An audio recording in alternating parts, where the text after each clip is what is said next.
हमारे लिए खुशी की बात है, आज हमारे बीच बिल्कुल ही हमारे शॉर्ट नोटिस पर और एक दो दिन पूर्व भी हमने सूचना दी थी। इसके बावजूद हमारे इस क्लास में हमारे विश्वविद्यालय के माननीय पूर्व कुलपति जो कि हमारे दर्शन शास्त्र विभाग के सम्मानित विभागाध्यक्ष भी रहे हैं और मानविकी संकाय के संकायाध्यक्ष भी रहे हैं प्रोफेसर ज्ञानदेव द्विवेदी सर, और हमारे विश्वविद्यालय के पूर्व अध्यक्ष छात्र कल्याण जो कि राजनीति विज्ञान विभाग के विभागाध्यक्ष रहे हैं और सामाजिक विज्ञान संकाय के संकायाध्यक्ष रहे हैं प्रोफेसर राजकुमार सिंह सर हमारे बीच आए हुए हैं। तो जी, शंकर जी, राम भगवान भी आके मार्गदर्शन देंगे तो भी आप उस रास्ते पर नहीं चलिएगा जब तक आपकी मोटिवेटेड नहीं होइएगा, उत्प्रेरित नहीं होइएगा। तो हमारे केंद्र का यही उद्देश्य है। और मोटिवेशन का जो सर लोग हमारे सब यहाँ पर बीएड के शिक्षक हैं, एमएड के, तो मोटिवेशन का एक मुख्य माध्यम है कि आप कैसा बनना चाहते हैं वो आपके सामने में ला करके रख दिया जाए।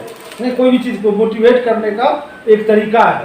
तो मुझे लगता है कि प्रोफेसर कैसा होना चाहिए, तो पता है ना, कोई भी चीज़ का आप जो करते हैं उसका एक चित्र आता है आपके दिमाग में, कॉन्सेप्ट आता है, कोई भी अवधारणा जब आप सोचते हैं किसी चीज़ के बारे में, तो प्रोफेसर जैसे ही आप सोचिएगा तो आपके मन में जो चित्र आएगा तो वो दोनों सर उसके प्रतिमूर्ति है कि एक शिक्षक को कैसा होना चाहिए, खास करके जो प्रोफेसर हो उसको कितना ज्ञानवान होना चाहिए, कितना चरित्रवान होना चाहिए, उसका आचरण क्या होना चाहिए, सब कुछ कंप्लीट अगर उसका आप आदर्श रूप देखिएगा तो आपको दोनों सर में मिलेगा।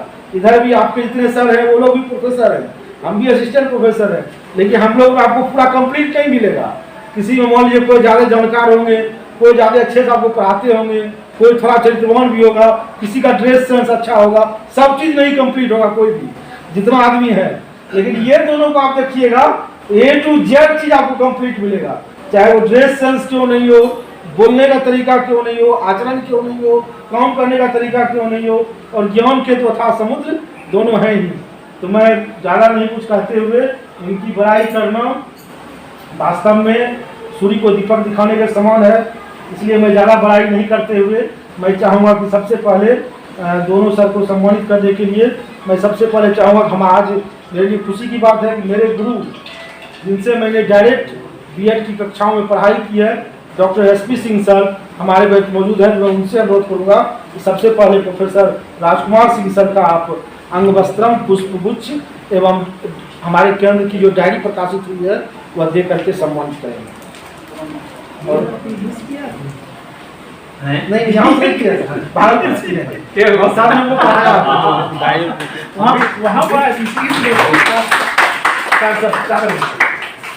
हमारी डायरी के गुरु नहीं याद बहुत अच्छा पढ़ा भागलपुर से आए कब आए अभी कब नहीं सकती।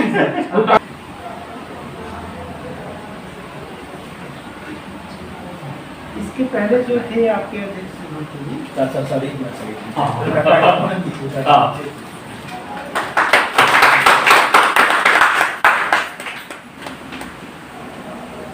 हम आभारी हैं कि आप दोनों ने हमारे लिए समय निकाला और ज़्यादा चीज समय कम है, इसलिए मैं सबसे पहले अनुरोध करूँगा SP सिंह सर से आप आएँ और दोनों सर के बारे में और विद्यार्थियों को कुछ प्रेरित करें। Doctor SP Singh sir.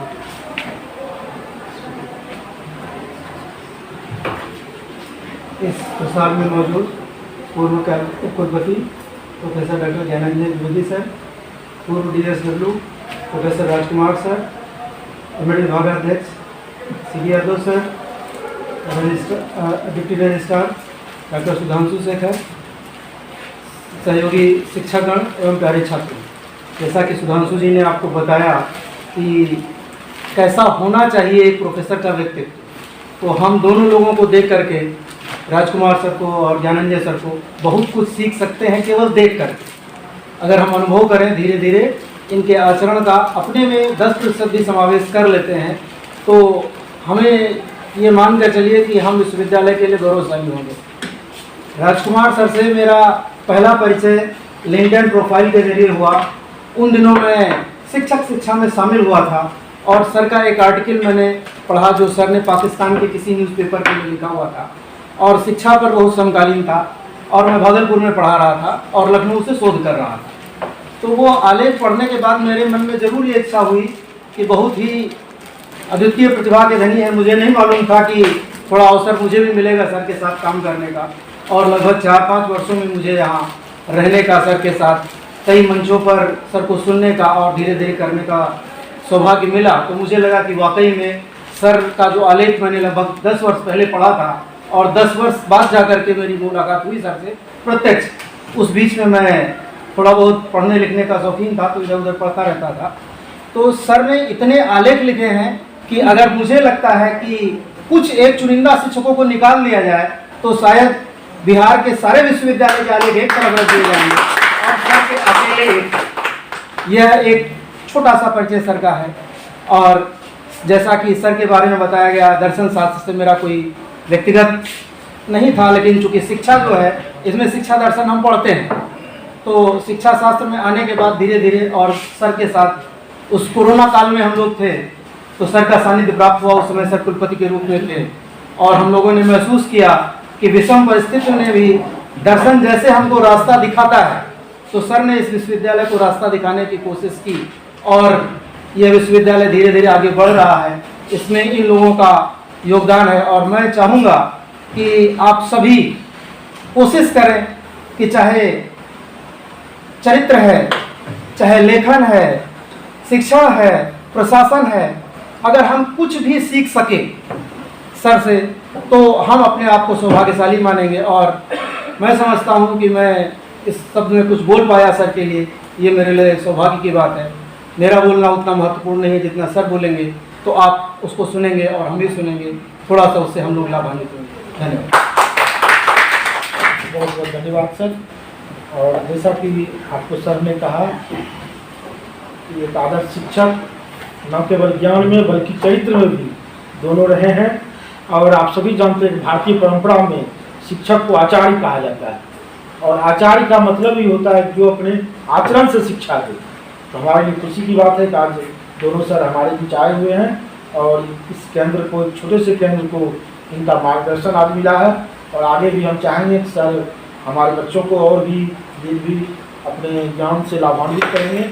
और इस बीच मैं चाहूँगा कि हमारे पवन सर 2 मिनट सर आप भी अपनी बात रखें।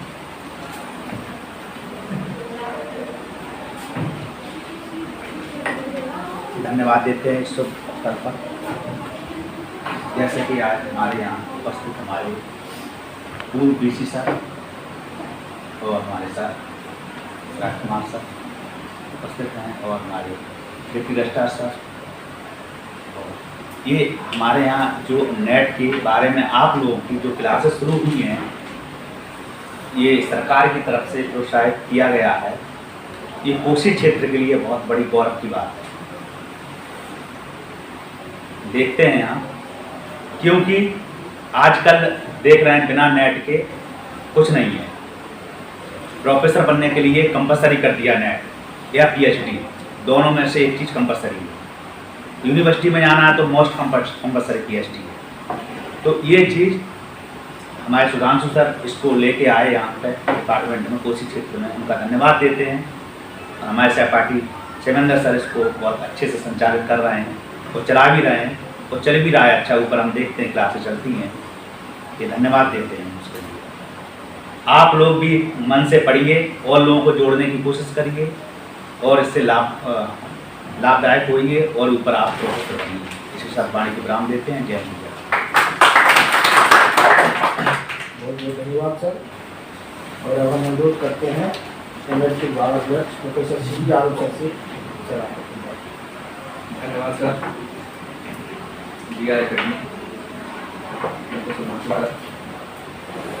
आज इस सम्मान समारोह में हमारे 2 दिग्गज जन, हम लोगों का सौभाग्य है कि ऐसी शक्तियों के साथ, ऐसी विभूतियों के साथ मंच शेयर करने का मौका मिला। सबसे पहले प्रोफेसर ज्ञानेंद्र द्विवेदी सर, मैं स्टूडेंट लाइफ में कभी बनारस की धरती पर इनका नाम सुना था। यूनिवर्सिटी कॉलेजों में जाने के बाद उसमें चर्चा होती थी, लेकिन आज मैं सौभाग्यशाली हूँ कि आज सर के साथ उनको सम्मान करने का मौका मिला। किस सत्र में थे? दर्शन के जो देश के जो विद्वानों हैं उनमें इनका नाम आता है।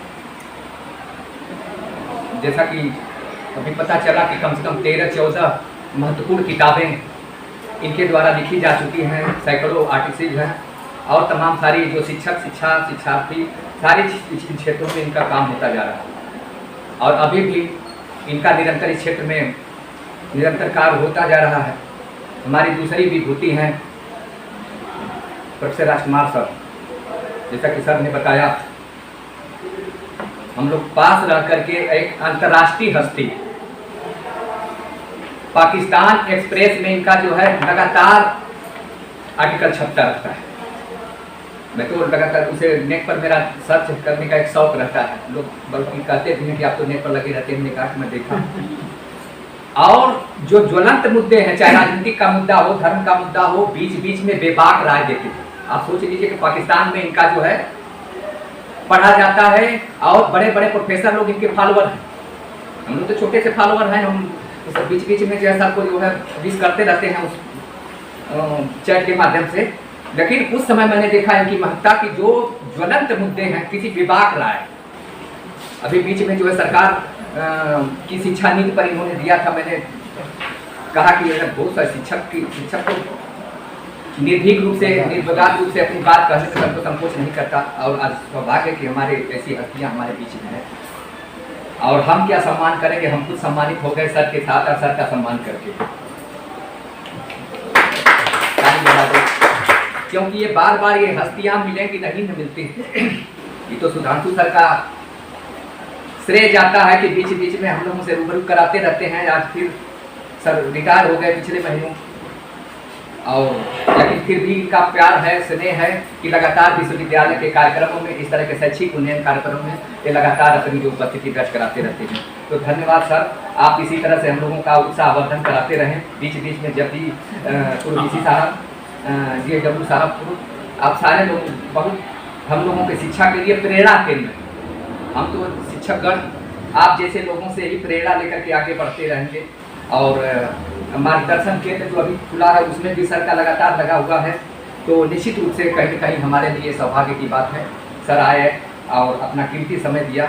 आपको सम्मानित करके मैं भी अपने आप को धन्य समझूंगा। इसी के साथ धन्यवाद सर। बहुत बहुत धन्यवाद सर।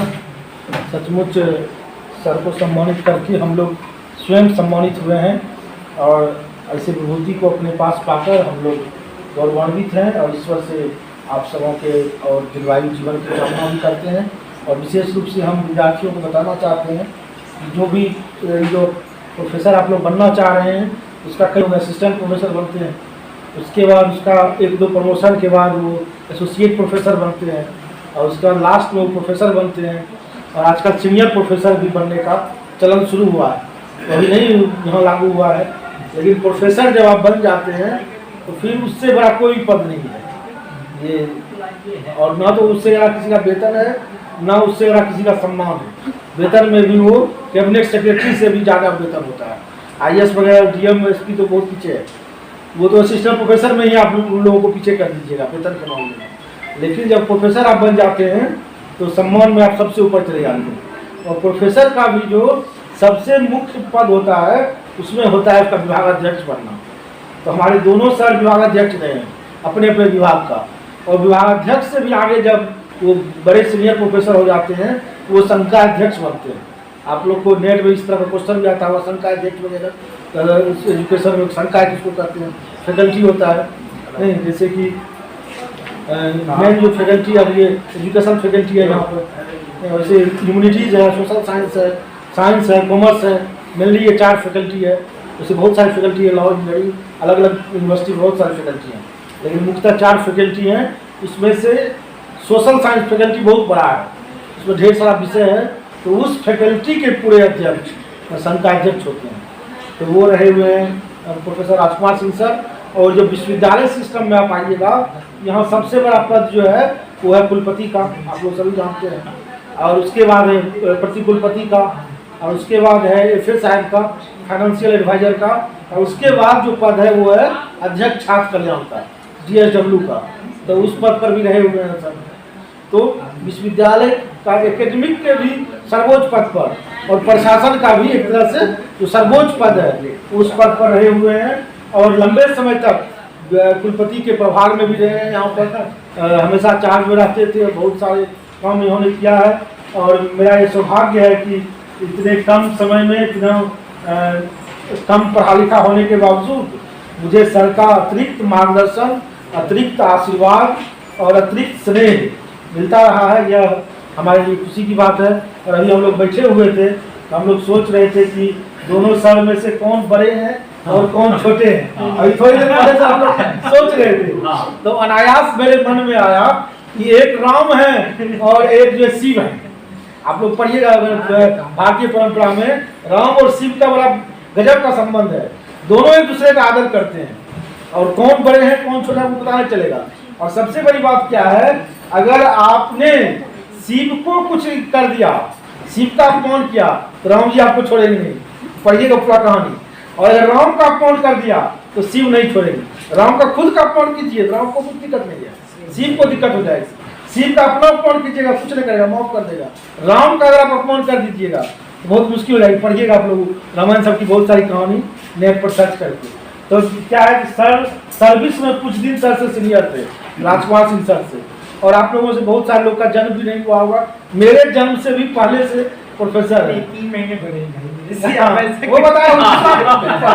तो ये सर लोग जो है नवंबर 82 में ही प्रोफेसर बने हैं। तो प्रोफेसर में सर सीनियर थे, लेकिन एज में जो है राजकुमार सिंह सर सीनियर है 3 महीने। तो हो गया, दोनों का दोनों रिस्पेक्ट करते हैं। ये सब मैं इसलिए बता रहा हूँ जब आप प्रोफेसर की सेवा में आइएगा इन सब चीज़ों का ध्यान रखना पड़ता है। एक तरफ देखिए सीनियर हैं, सर पद में भी कुलपति बन गए थे, उनका सोचते कि हम एज में बड़े हैं, इनका इज्जत नहीं करें, या हमारा ज़्यादा आर्टिकल छप गया है हम इज्जत नहीं करें तो दिक्कत होती ना। तो वो नहीं देखना है, एक दूसरे के आदर करके हम कैसे शिक्षा जगत में आगे बढ़ते हैं। या सर सोचते कि हम तो सीनियर हैं उनको इज्जत नहीं दें, एज है तो क्या हुआ, सर्विस में तो हम सीनियर हैं, वैसा नहीं करना है। जब आप आगे जब बनेंगे तो आप अच्छे शिक्षक बनने के साथ साथ एक अच्छे नागरिक जब बनिएगा आप, तब आपको कोई सम्मानित करेगा। मेरे ही तरह का कोई आपका जो स्टूडेंट होगा, आपके तरह जो बनना चाहेगा, वो आपको फिर जबरदस्ती पकड़ के सम्मानित करेगा। तो दोनों किसी को नहीं बताए थे, आज आप दोनों का सम्मान समारोह होने वाला है, कि दोनों में से किसी को पता नहीं था, समझ लीजिए। लेकिन पकड़ के जबरदस्ती सम्मान कर रहे हैं। क्यों? क्योंकि जो सर ने कहा कि इनको सम्मानित करने का मतलब अपने आप को सम्मानित करना है, पूरे शिक्षक समाज को सम्मानित करना है नहीं, और आप लोग को प्रेरित करना है कि आप लोग में प्रेरणा जगेगी। ऐसा नहीं तो क्या होता है।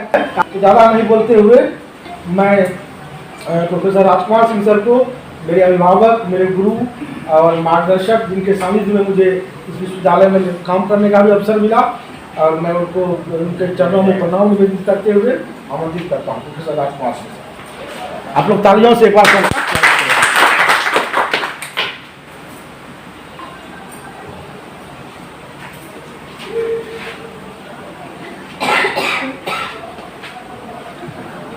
आज के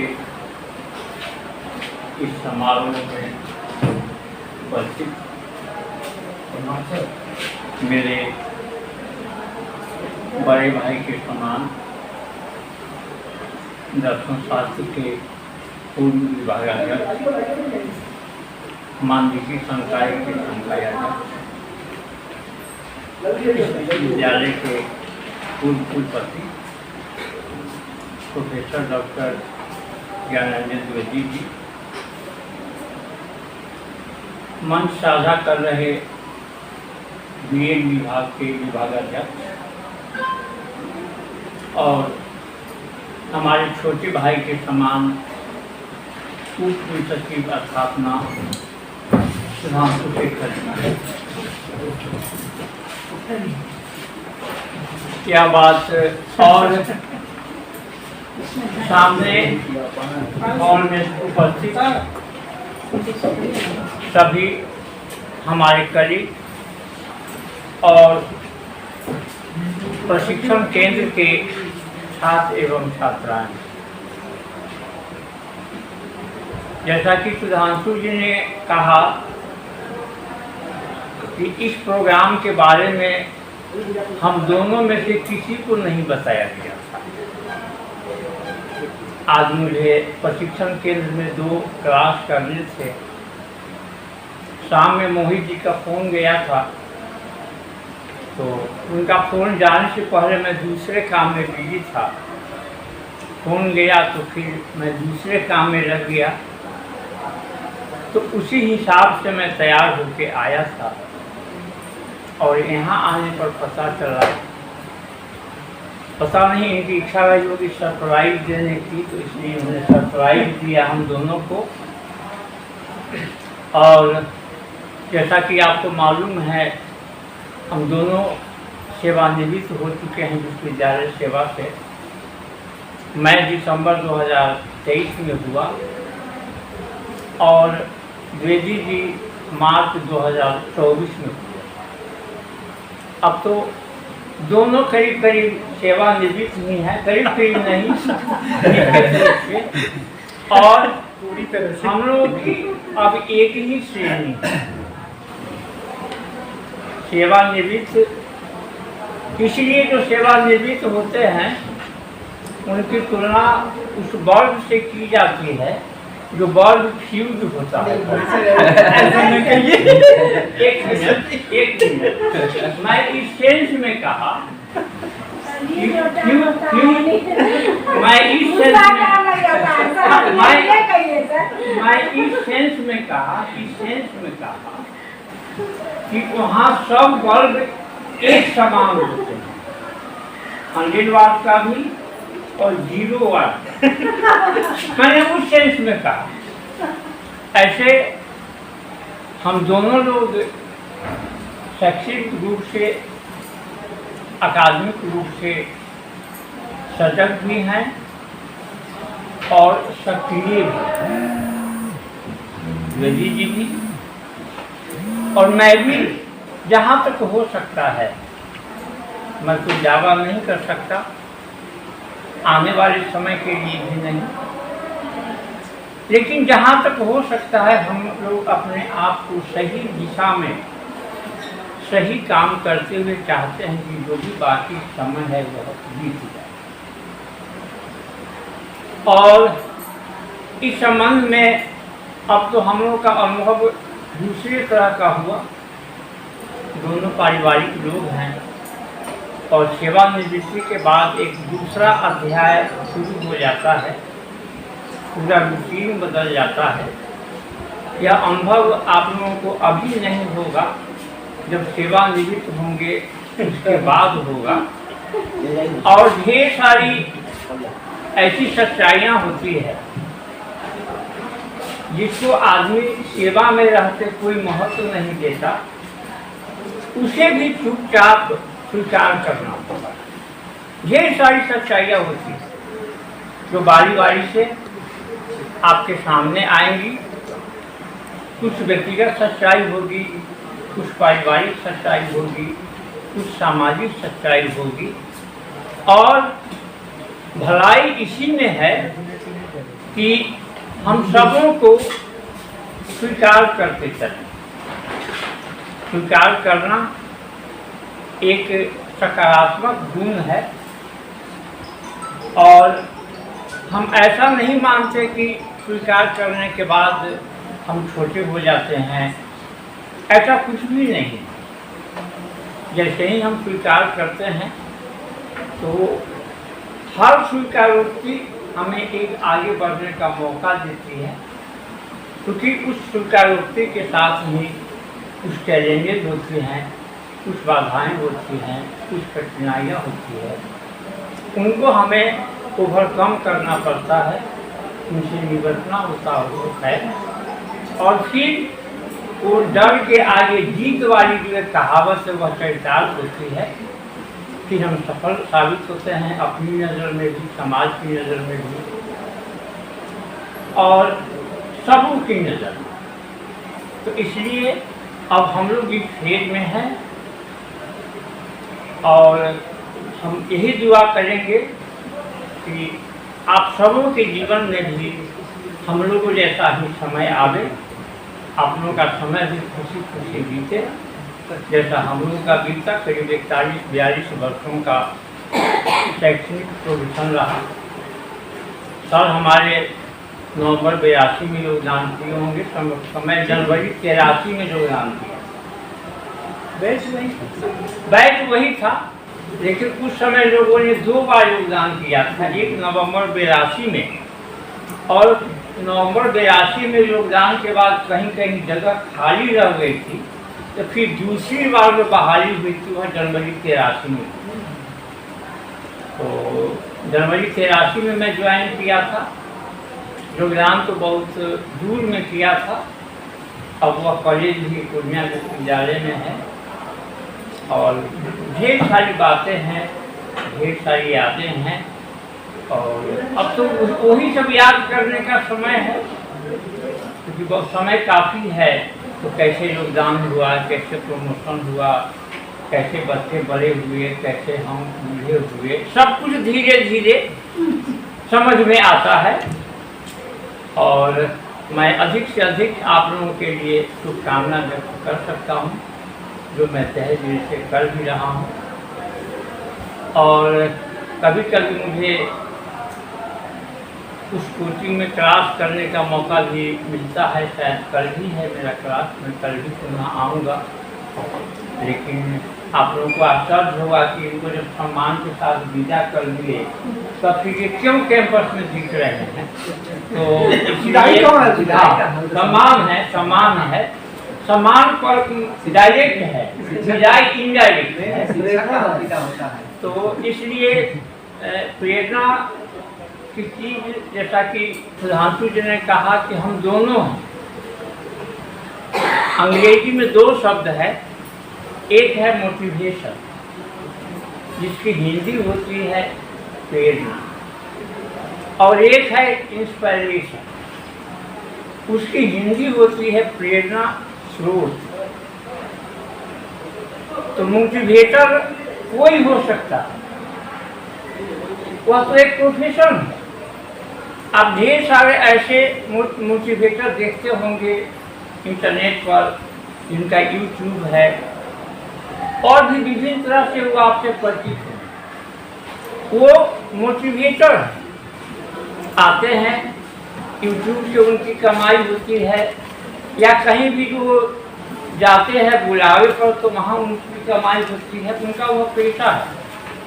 लेकिन वे आपके प्रेरणा के स्रोत नहीं हो सकते, आप उनसे इंस्पायर नहीं हो सकते।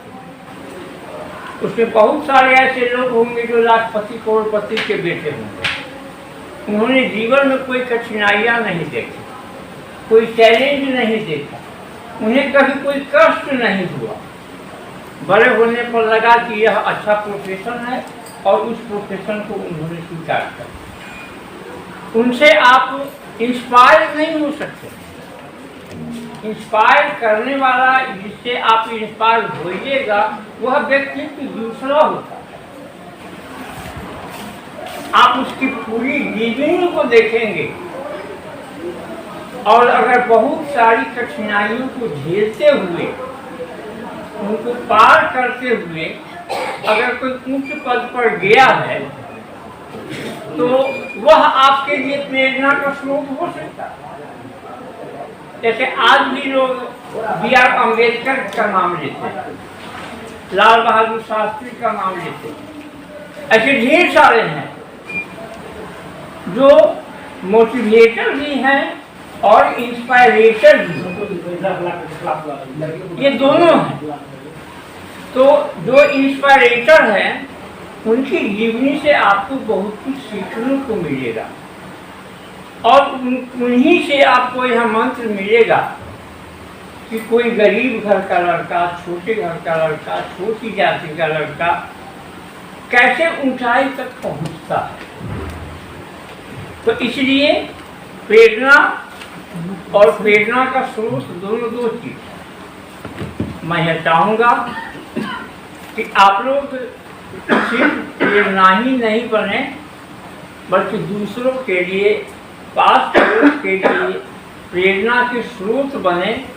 आप कहीं से भी होंगे, जिस किसी गांव से होंगे, देहात से होंगे, आपके आसपास ढेर सारे परिवार होंगे। अगर आप आगे बढ़ेंगे तो लोग उदाहरण देंगे, देखिए इनके पिताजी ऐसे थे, इनके दादाजी ऐसे थे और इन्होंने इस तरह से पढ़ाई की, इतना कष्ट इनको हुआ था। आप बहुत के बारे में सुनते होंगे, खाने के अन्न नहीं था, खाने के लिए पहनने को कपड़ा नहीं था, कोई सवारी नहीं थी, मीलों पैदल करके सब लोग स्कूल और पढ़े जाते थे। तो अगर आप वैसा करते हैं तो वैसी स्थिति में आप भी न केवल अपने परिवार में, कोई जरूरी नहीं कि परिवार में आप अकेले होंगे, आपके भाई बहन भी होंगे, आस पड़ोस में लोग होंगे, समाज में लोग होंगे। इसलिए एक अगर आप कठिनाइयों के बावजूद आगे बढ़ेंगे तो आप उन सबों को इंस्पायर करेंगे, आप उन सबों के लिए प्रेरणा के स्रोत साबित होंगे। इसलिए मैं यह आग्रह करूंगा, काम कठिन नहीं है, तो प्रेरणा का स्रोत होना बहुत कठिन काम नहीं है, लेकिन उसके लिए कोई मेहनत तो करना होगा, बाधाओं से घबराकर उस काम को छोड़ नहीं देना होगा, बाधा चैलेंजेस जो भी आएंगे उसे स्वीकार करना होगा, फिर उसके लिए स्ट्रेटजी बनानी होगी कि इसको हम कैसे इस बाधा को पार करें।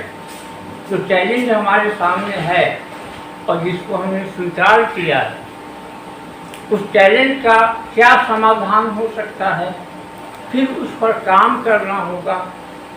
और इसलिए मेरी 5-7 मिनट की एक क्लिप 4-5 रोज पहले भी आई थी वीडियो के रूप में, मोटिवेशन एंड डिसिप्लिन। तो अगर मोटिवेशन है और डिसिप्लिन नहीं है आप में, तो फिर आप आगे कुछ नहीं कर पाते। इसलिए कि मोटिवेशन का ग्राफ ऐसे ऊपर की ओर जाता है और फिर तुरंत वो नीचे आ जाता है। जैसे ही आप रूम से बाहर होंगे, मेरी कही हुई 50-60% बातें आप वही भूला देंगे। कैंपस से निकलिएगा जब 4 बजे तो उस समय 10-20% आपके पास बचेगा। लेकिन अगर आप उसको रूटीन में ले आएंगे, उस पर काम करना शुरू करेंगे, तो कहा जाता है कि किसी भी रूटीन में अगर आप कम से कम 18 महीने तक अगर आप काम कर लेंगे तो फिर वह रूटीन आपका हो जाएगा, फिर उसकी आपको आदत लग जाएगी। अब आज मुझे कोई नहीं कहता, रिटायर होने के बाद भी कोई नहीं कहता कि आप पढ़िए लिखिए, कोई नहीं कहता, बल्कि लोग मना करते हैं। कोई कहते हैं सेहत खराब हो जाएगा, कोई कहते हैं आँख खराब हो जाएगा। लेकिन आदत है ना, मान लिया जाए कि उससे बहुत ऊब हो गई हमको, तो 1 घंटा 2 घंटा आराम से सो जाएंगे। लेकिन फिर उसके बाद जब नींद खुलेगी तो लगेगा कि बैठे बैठे क्या करें, तो फिर टेबल कुर्सी पर बैठ के हम वही काम करें।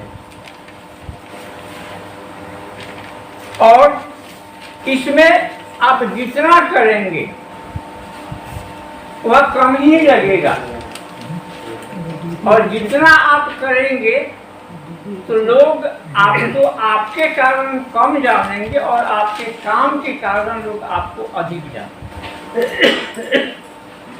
तो इसलिए कोई भी मोटिवेशन हो, उसको डिसिप्लिन के साथ जोड़ कर देखिए, उस पर अमल कीजिए और कुछ दिनों तक अमल कीजिए, फिर वह आपका अपना हो जाएगा, आपको उसकी आदत हो जाएगी। और एकेडमिक क्षेत्र में भी कुछ भी करना कठिन नहीं है, न तो पेपर लिखना कठिन है, न किताब लिखना कठिन है, न रिसर्च करना कठिन है, कुछ भी कठिन नहीं है। लेकिन कोई भी काम जब आप शुरू में करेंगे तो आपको 4 महीना, 6 महीना, 8 महीना, उसके बीच बीच में कभी कभी आपको ऊब होगी, छोड़ देते हैं। वहीं अगर छोड़ दिए तो फिर जहाँ थे वही पहुँच गए। नहीं छोड़े, लगे रहे, तो फिर उसकी आपको आदत हो जाएगी। और जब तक आदत नहीं होगी, आप मोटिवेट होके कुछ भी हो सकते हैं, लेकिन आप दूसरों के लिए इंस्पायरेशन नहीं हो सकते। तो मेरा यही अनुरोध होगा आप लोगों से कि मोटिवेशन तो सुनिए ही, लेकिन कोशिश कीजिए कि आप प्रेरणा नहीं, प्रेरणा के स्रोत होइए। यही मेरा आग्रह भी होगा। और इसी शुभकामना के साथ मैं अपनी बात समाप्त करते हुए पुनः एक बार महांती जी को, बीएड विभाग के सभी शिक्षकों को, शिक्षिकाओं को और इस सभा में उपस्थित सभी छात्र छात्राओं को हृदय से धन्यवाद देते हुए अपनी बात समाप्त करते हैं।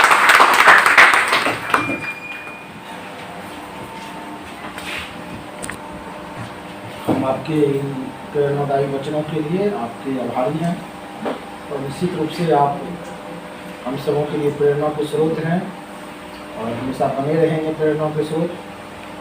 और जो हमारे नए विद्यार्थी हैं उन्हें भी आप निश्चित रूप से आपके आशीर्वचन से लाभ हुआ होगा। और मैं ज़्यादा समय नहीं लेते हुए आमंत्रित करना चाहता हूँ अपने मित्र और एमएड विभाग के शिक्षक डॉक्टर फिरोज मंसूरी सर को, आप आएँ और सर अपनी बात रखें।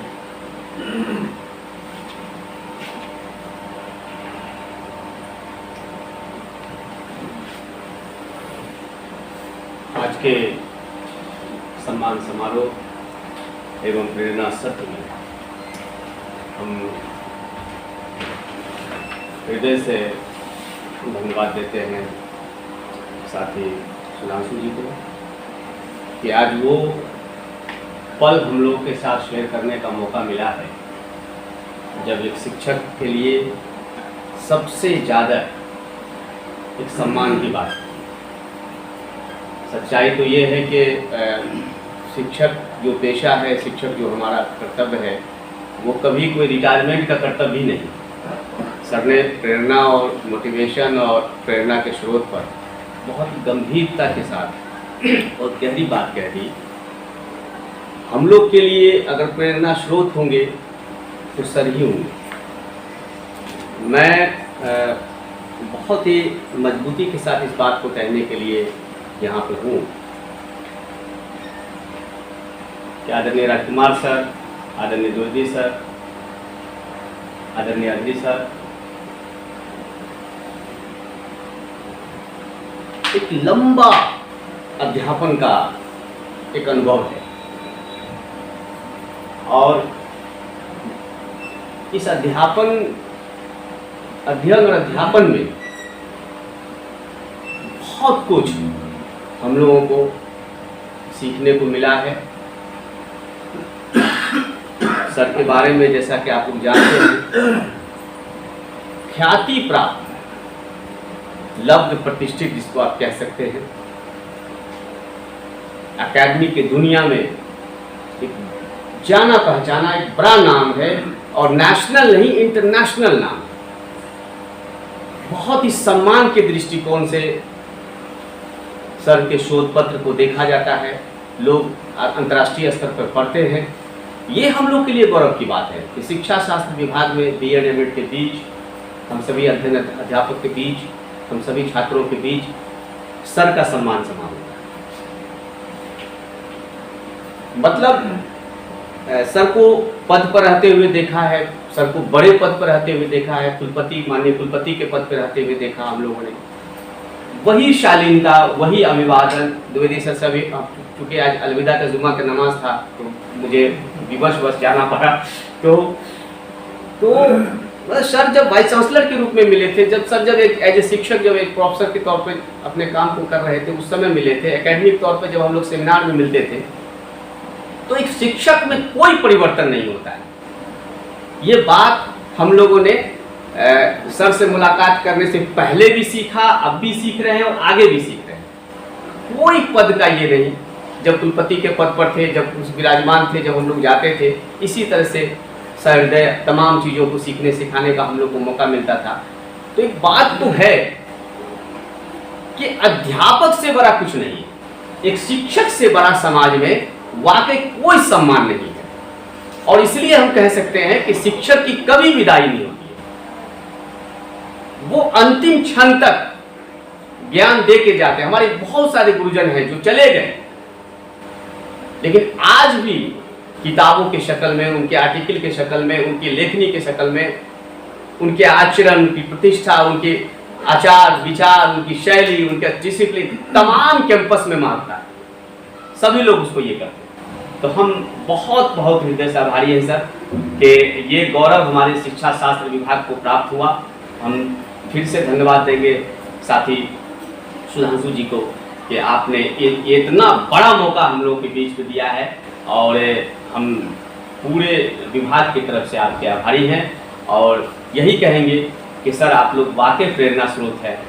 कहीं भी किसी भी मार्ग पे सर अगर हम लोग को कुछ भी सीखने को मिलेगा, जब भी कुछ परेशानी होगी, निश्चित तौर पे दरवाजे खटखटाएंगे सर। चूँकि कहीं न कहीं शिष्य हम लोग हैं, आप बड़े हैं, हम लोग हमेशा सीखने के मुद्दा में हैं। तो सर बहुत बहुत धन्यवाद। और ये लगातार, और सर आप कह रहे हैं कि कल आते थे और आज नहीं, सर आप कभी रिटायर हो ही नहीं सकते। आपकी तमाम लेखनी को जब हम लोग अपने स्रोत में लेते हैं, रेफरेंसेस में लेते हैं, तो रात के 12 बजे भी सर आप याद आते हैं, और दिन के सुबह भी आप याद आने वाले 24 घंटे हैं। आप कभी रिटायर होने वाले नहीं हैं। बहुत बहुत सर धन्यवाद। धन्यवाद सर। धन्यवाद सर। सचमुच व्यक्ति अपनी कृतियों में ही जीवित रहता है। अपने व्यवहार में, विचार में आप लोगों ने जो एक छाप छोड़ी है, हम लोगों को एक अमिट छाप छोड़ी है, वह हमेशा बना रहेगा। और हम पुनः पुनः आप दोनों के प्रति आभार व्यक्त करते हैं। और जैसा कि मैंने पहले ही आप लोगों को बताया कि यह कार्यक्रम हमने पहले से दोनों सर को नहीं बताया रखे हैं, तो मैंने अपने आप को भी नहीं बताया था। मुझे खुद ही नहीं मालूम था कि आज हमको ये सम्मान समारोह करना है। नहीं तो मेरा अगर छोटा सा भी कार्यक्रम होगा, कम से कम बैनर जरूर उसमें बनता है कि पहला कार्यक्रम मैं कर रहा हूँ बीएन मंडल में। मैं 100 से ज़्यादा कार्यक्रम तो जरूर किया होगा जिसमें कि बैनर नहीं बना है। तो मैंने खुद अपने आप को भी नहीं बताया था कि ये कार्यक्रम होने वाला है। लेकिन वो जो प्रेरणा जगती है मन में, एकाएक मेरे मन में वो प्रेरणा आई। और मैं तो फिल्म बिल्कुल नहीं देखता हूँ आए, और आपसे अनुरोध करूँगा कि आप भी हम लोगों को मोटिवेट करने के लिए 2 शब्द रखें। प्रोफेसर ललन बाबू।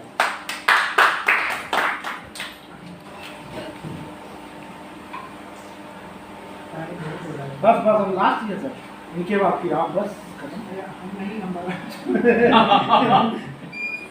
सम्मान समारोह प्रेरणा सबके प्रेरणा पुरुष आदरणीय डॉक्टर ज्ञानेंद्र द्विवेदी साहब, आदरणीय डॉक्टर राजकुमार राव, कुल सचिव स्थापना डॉक्टर सुधांशु जी एवं पीएन के सभी शिक्षक एवं शिक्षिका एवं छात्र। अचानक कोई कार्यक्रम था नहीं, सुधांशु राव के बारे में पता कहाँ है कोई जानकारी नहीं, तो मैंने फ़ोन किया, कहती सर बीएन में है, आइए ना। चले आए, और बड़ा अच्छा मौका। और राजकुमार राव ने जो कहा कि प्रेरणा, वास्तव में जीवन में अनेक लोग प्रेरणा पुरुष के होते हैं। हम लोगों के प्रेरणा पुरुष स्वामी विवेकानंद, महात्मा गांधी, ऐसे जो लोग हैं जिन्होंने अपना जीवन खपा दिया समाज के लिए, देश के लिए, वैसे लोग प्रेरणा पुरुष होते हैं। एक छोटा सा उदाहरण मैं आपको दूंगा कि प्रेरणा कैसे एक व्यक्ति इनकम टैक्स कमिश्नर से रिटायर हुए, हसनपुर के कामेश्वर यादव, 62 में बीए का फॉर्म भर रहे थे। उनके पिताजी शिक्षक थे और उनको फ्री शिप हुआ था, लेकिन तब भी 20 रुपया घट रहा था फॉर्म भरने में।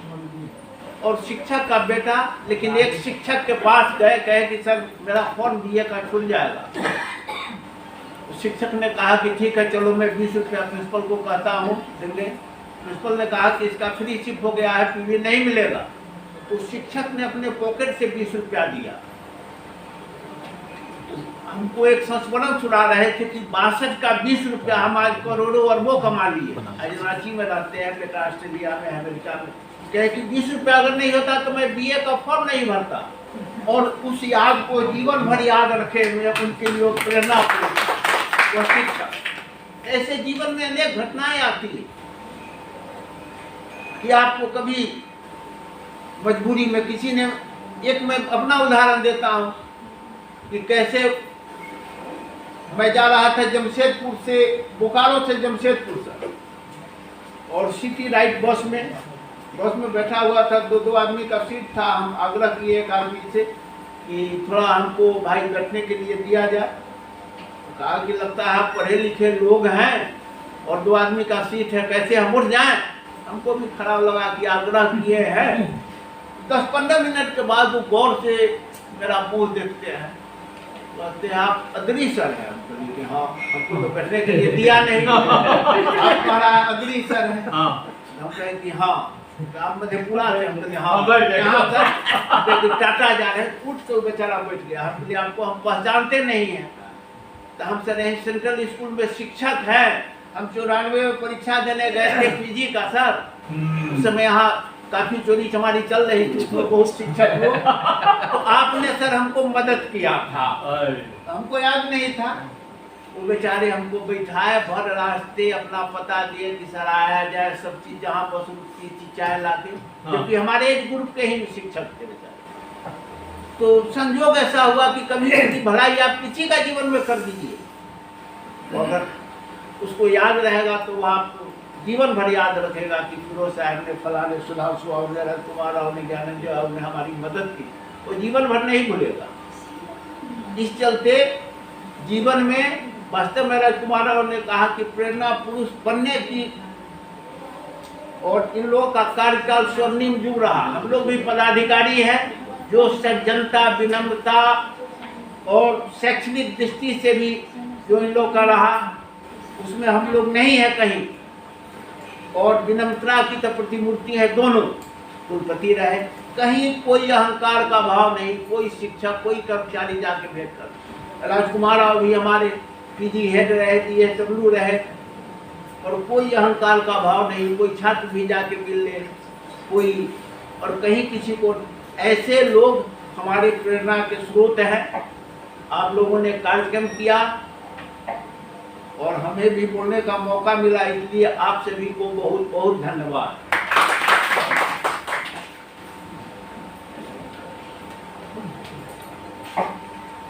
बहुत बहुत धन्यवाद सर।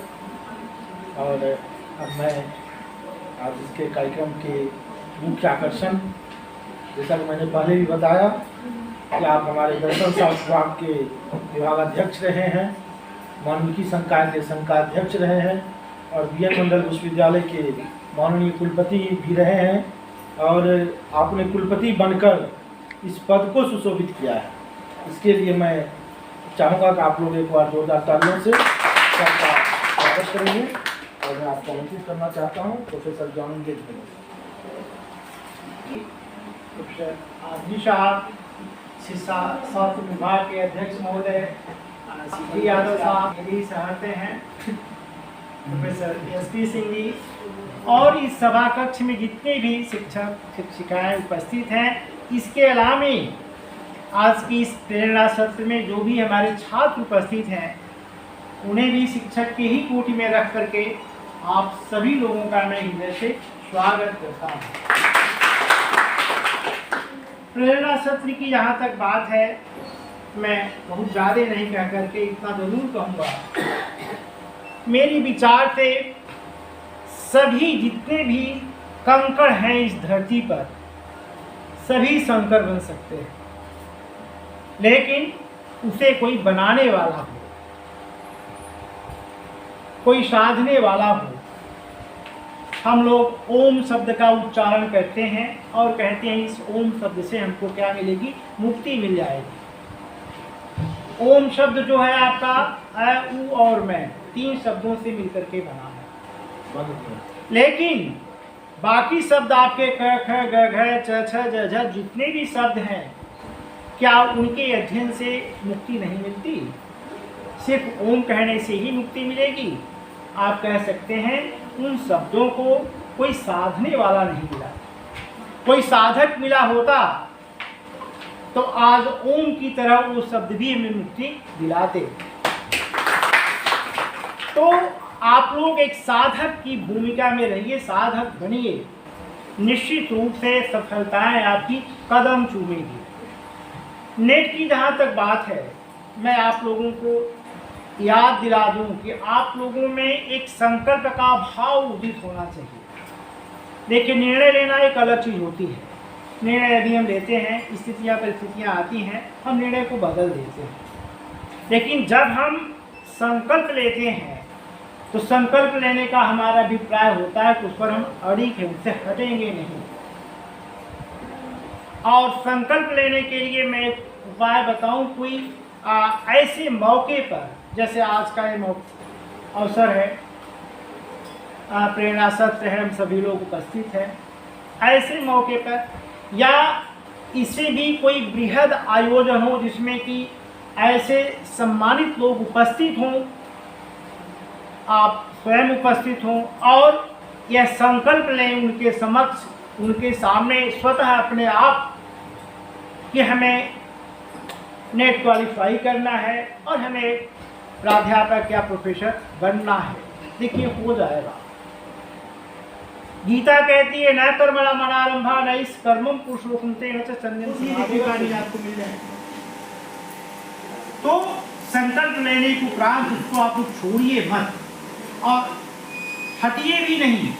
हमारा ऐसा परिवेश होता जा रहा है, अब पारिवारिक परिवेश कर सकते हैं, सामाजिक सांस्कृतिक सारे परिवेशों की चर्चा आप कर सकते हैं। इसमें होता क्या है, हम आप फलाने का देखा देखी, अरे हम ये कर लिए होते तो आज हमको ये हो गया होता। बहुत से लड़के हमारे ऐसे मिलते हैं, सर हम तो बुरा नहीं मानेंगे जो भी सब्जेक्ट के होंगे, अरे सर हम तो हिस्ट्री पढ़ के बर्बाद हो गए। कहे यार मैं तो हिस्ट्री पढ़ के बर्बाद हो गया सर, कुछ नहीं मिला। अरे सर मैं तो पॉलिटिकल साइंस पढ़ रहा था, क्या कहें सर।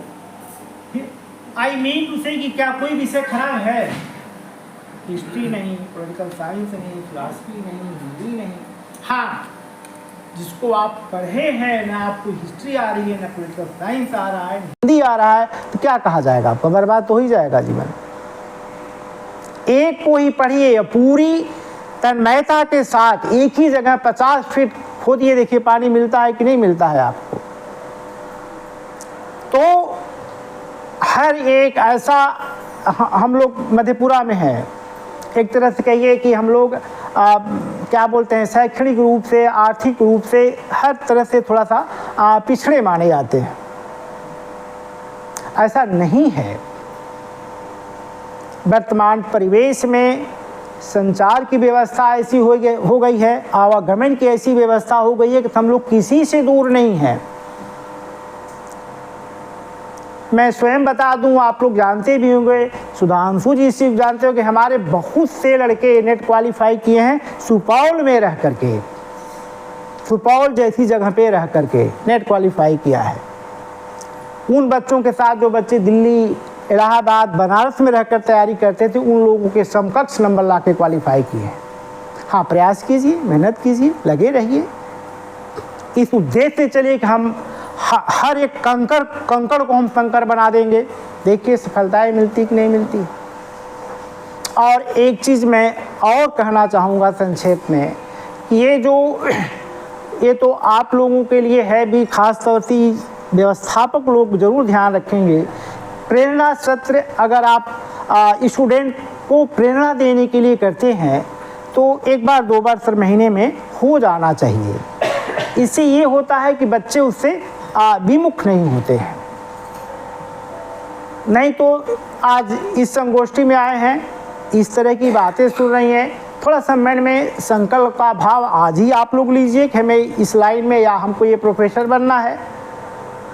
होता क्या है, कल दूसरी संगोष्ठी में गए, अब एसएससी का पैटर्न पकड़ लिए, तीसरे में गए तो क्या बीपीएससी का पैटर्न पकड़ लिए। ऐसे नहीं होगा। पर डे आप अपना उद्देश्य क्या रहें, बदलते रहें। एक एम बनाइए कि हमें बनना है, नेट क्वालिफाई करना है। देखिए होते हैं कि नहीं होते, बिल्कुल आराम से हो जाएंगे। मैं तो आज पहली बार ऐसी कक्षाओं में सुधांशु जी के सौजन्य से आया था। लेकिन मैं दावे के साथ कहता हूं कि जो मेरे से रिलेटेड प्रॉब्लम्स होगी उसका मैं आपको नोट दे सकता हूं, उसके बारे में किताब दे सकता हूं, उसके बारे में बता सकता हूं, उसके बारे में आप लोगों को अच्छे से गाइड करके आगे बढ़ा सकता हूं। आप लोग बढ़िए तो, और ये मन में भाव निकाल दीजिए कि मधेपुरा में है, कैसे होगा, दिल्ली चले गए होते तो हो जाता, पटना, कुछ नहीं। यहीं आप स्थापित होकर के एक ही जगह प्रयास कीजिए, देखिए निश्चित रूप से सफलताएं आप लोगों को मिलेंगी। सिर्फ प्रेरणा की जहाँ तक बात रही, वहाँ एक छोटी सी चीज़ आप लोग ये भी ध्यान में रखेंगे कि किसी खास दिन, जो दिन आप लोगों के घर परिवार के लिए बिल्कुल परफेक्ट लगे, उसी दिन आप संकल्प लीजिए कि हमको ये चीज़ करना है, हमको ये चीज़ बनना है। तो मेरा विश्वास है कि आप लोग आगे बढ़ जाएंगे। और दूसरी एक छोटी सी बात ये भी ध्यान रखना चाहिए आप लोगों को कि बहुत कुछ क्या बोलते हैं, फल की प्रत्याशा को त्याग करते हुए कर्म पर ध्यान दीजिए। ध्यान अगर उधर रहता है तो कर्म पूरी तन्मयता के साथ नहीं हो पाता। इसलिए पूरी तन्मयता तत्परता के साथ अपने कर्तव्य कर्मों पर फोकस कीजिए। देखिए सफलता तो उसके आगे आएगी ही। और कुछ देर हम लोग कर्म करते हैं, पता चलता है कि ऐसे नहीं हो रहा है, किसी में रिजल्ट में कम नंबर आ गया, कुछ ये हो गया, चलो छोड़ो इसको, उधर चलो। तो ऐसी सफलताएं आप लोगों से दूर होती चली जाएंगी, ध्यान रखिएगा। तो बहुत ज़्यादा नहीं कुछ कहकर हमें भी कुछ विलम्ब हो रहा है। निश्चित रूप से मेरी मंगल कामना है आप लोगों के लिए, ख़ास तौर से उन बच्चों के लिए निश्चित रूप से जो इस दिशा में प्रयास कर रहे हैं। प्रयास करें पूरे, लेकिन संकल्प भाव से प्रयास करें और इस युक्ति को ध्यान में रखें कि जो कर्म शुरू कर दिया हूँ उसको मैं बीच में नहीं छोड़ूंगा। बाधाएं तो आती रहती हैं, परेशानियां तो हमारे जीवन का एक अंग है, इससे हम लोगों को विमुख नहीं होना चाहिए। इन्हीं शब्दों के साथ मैं अपने उपस्थित सभी लोगों को हृदय से साधुवाद ज्ञापित करता हूं। सभी के लिए मंगल कामनाएं दे रहा हूं। आप सभी लोगों के लिए विशेष रूप से धन्यवाद। बहुत बहुत धन्यवाद सर, हम आपके आभारी हैं कि आप आए और हम लोगों को आशीर्वचन दिया।